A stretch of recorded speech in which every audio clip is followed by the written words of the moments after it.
Welcome back to the show, everybody. Welcome back to the Upper Tier Podcast. It is a Shankly Sessions drive time match preview. Liverpool on their travels off up to the Etihad, 12:12 tomorrow, lunchtime kickoff. FA Cup. Interesting times coming back off an international break as well. Normally being an interesting time for us as well. Let us know your thoughts on this. It is Good Friday. It's kind of overcast here, but there is a rainbow there. Maybe that's a sign for the Reds tomorrow. It is kind of a little bit dull here on the sunny southeastern Ireland, threatening to spit a little bit of rain. But the sun could break through. Big rainbow there now over the Sugarloaf. If you know, you know. But yeah, just a little bit. Cyclists out, plenty of cycling clubs out cycling this morning. It is Good Friday. A lot of people are off work. Not for me. I'm on the grind. It's Good Friday. We are open. Hopefully we got some wrestling fans coming in today to pick up some nice Easter presents, either for themselves or their kids or whatever it is. So we'll have a bit of crack with people when they come in and stuff like that. Don't forget, of course, tomorrow night, 8 o'clock, check into the SmackDown Motel. Bren will be bringing you full review of SmackDown as we head closer and closer towards WrestleMania.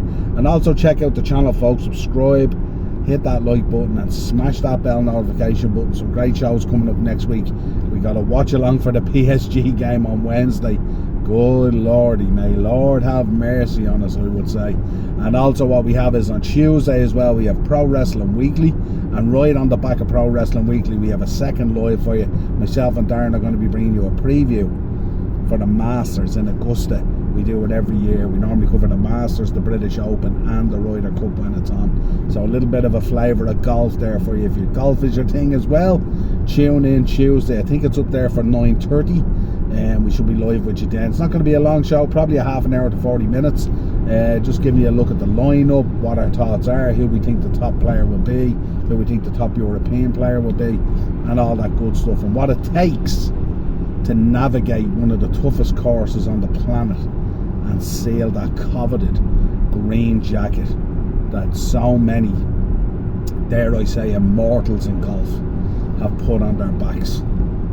Really impressed with that rainbow there. Maybe that's a sign, rainbow there, while I'm doing a match preview against Man City. But let's get into the game anyway. Not a huge amount of team news coming out there. There's been plenty of April Fools and all the rest of it.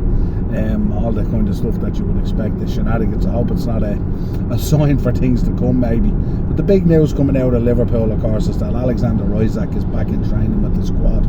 Great to have him back. Definitely is being missed. Seemed to be finding his rhythm just as he got that injury. But let's see what happens. I'm not sure whether that's the match to throw him back into. Maybe depending on how the match is going, you might see some minutes. But this is a huge game in the context of our season, folks. I mean, obviously we're in the height of a top 4, top 5 battle at the moment. That's absolutely massive, absolutely fundamental to what we want to do. We'll be gaining Champions League qualification. That is absolutely fundamental this season. It has to happen. But the big thing is Man City. Look at the job they did on Arsenal. That second half in the Carabao Cup. Boy, oh boy, oh boy. If that Man City shows up, we could be in real trouble. We know we are susceptible a little bit down the wings and stuff like that. We do like to push it on a bit. And we leave those spaces open. And if you look at what happened in that Arsenal game between O'Reilly and Doku and Cherky and players like that and all, they really tore Arsenal up. They made Arsenal look as ordinary as you'll get.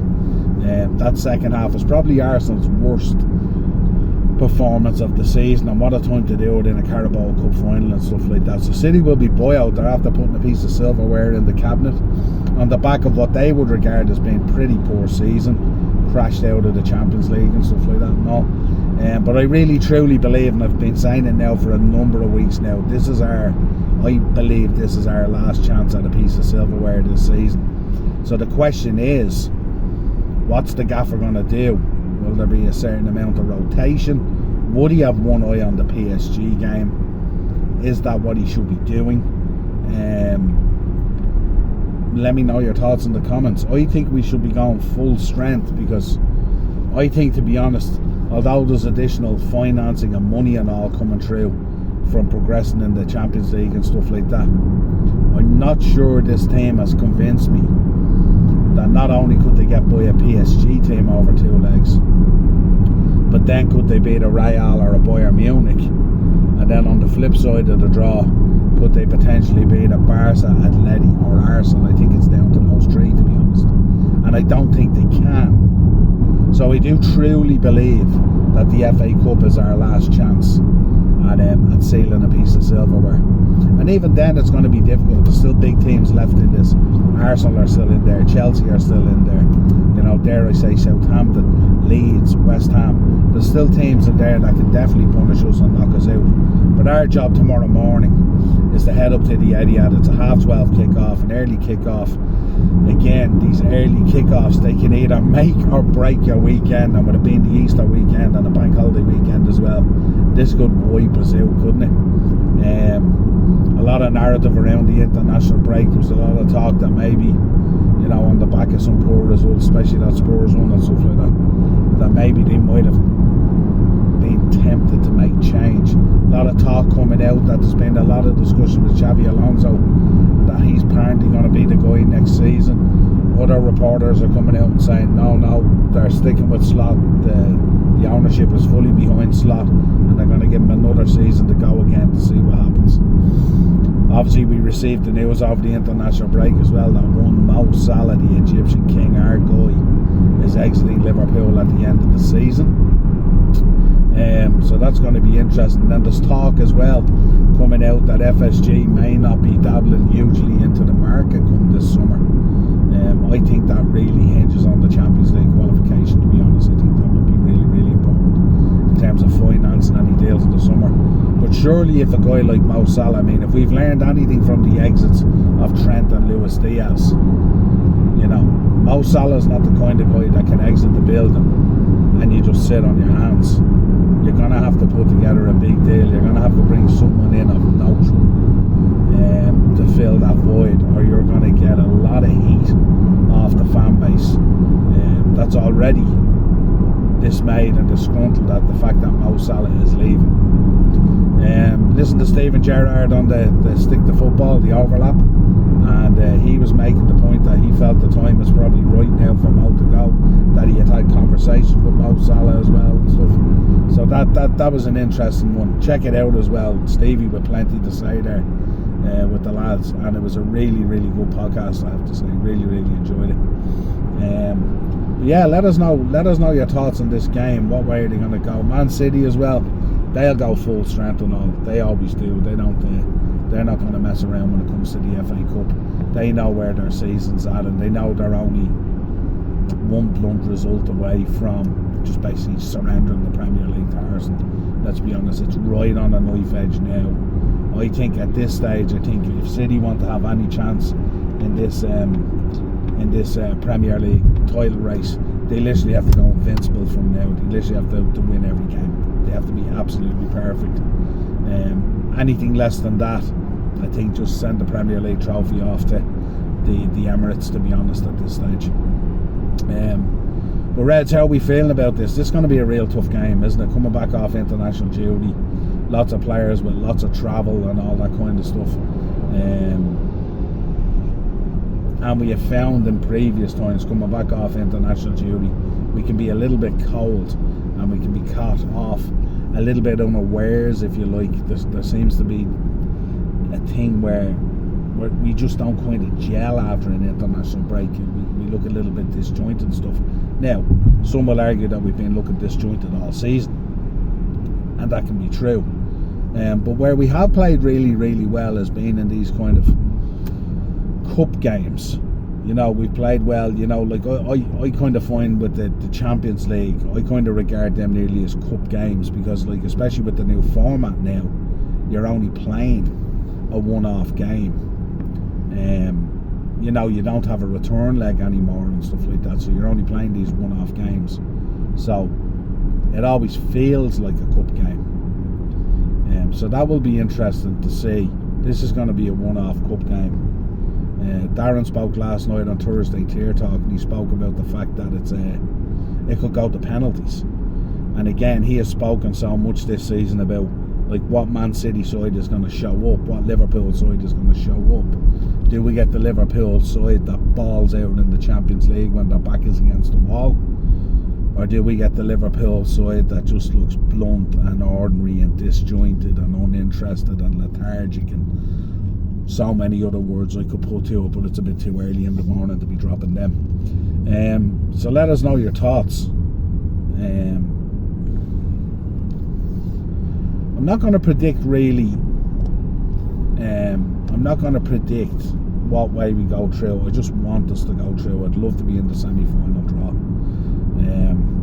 But I think it's going to be really tough. I think Man City, this is their time in the season where they normally find their rhythm and their form. And certainly if you look at that second half against Arsenal, to a man, they were absolutely stellar all over the pitch. Even the boy Trafford, he was exceptional. You know what I mean? And I think that's a real problem for us, because now they're coming into a rich vein of form. That causes us a problem. Because it would have been difficult enough to go and beat that average kind of performing Man City up at the Etihad. It's going to be even more difficult if we face a Man City that's anyway the reflection of Man City in the second half against Arsenal in the Carabao Cup final. But let us know your predictions. Let us know your lineups. What does he go with? You know, are we going to go with Kerkez and Frimpong? We definitely need Dom in the midfield. We need Gravenberch really being careful and sitting more in the 6. Protect that back line as well. Will it start out very much like the Carabao Cup final? Are we going to get like 20-25 minutes of, or a first half, or even a sort of caginess, chess kind of game, feeling each other out, what way the landscape looks and stuff like that? Or are we going to get like the helter-skelter of Liverpool Man City? And who knows, second half then, is that when it comes alive? I don't know. One thing we can't do tomorrow is start coughing up goals early and stuff. So we need to stay in the game as well.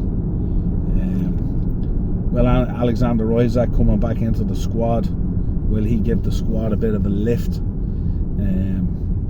You know, he had been playing decent prior to the injury and like scored a really good goal right on the cusp of the injury. And who knows, could we even see him getting a few minutes tomorrow? I don't know. We know when he's come back, he's taken a bit of while to gain fitness and stuff like that, but we shall see. We shall see. But it's Reds off to the Etihad, up the Reds. Let's try and stay in this FA Cup. It is, I believe, truly our only last chance at silverware this season. But let us know your thoughts. So many cup finals, I would say, coming up over the next few weeks. So stay tuned to the channel. Like, subscribe, hit that bell notification button, share the content. Channel's literally grown by the day now. Shorts going up. If wrestling's your flavour, if football's your flavour, if Liverpool is your flavour.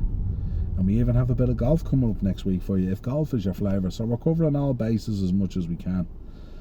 But listen, we'll talk again real soon. I think Liverpool hopefully go through. I don't care which way they go through, as long as they go through. Just don't ruin my weekend, Reds. Do not ruin my weekend. We'll talk again real soon. You will get reaction as well tomorrow after the game. So let's see what happens. Up the Reds. Let's go.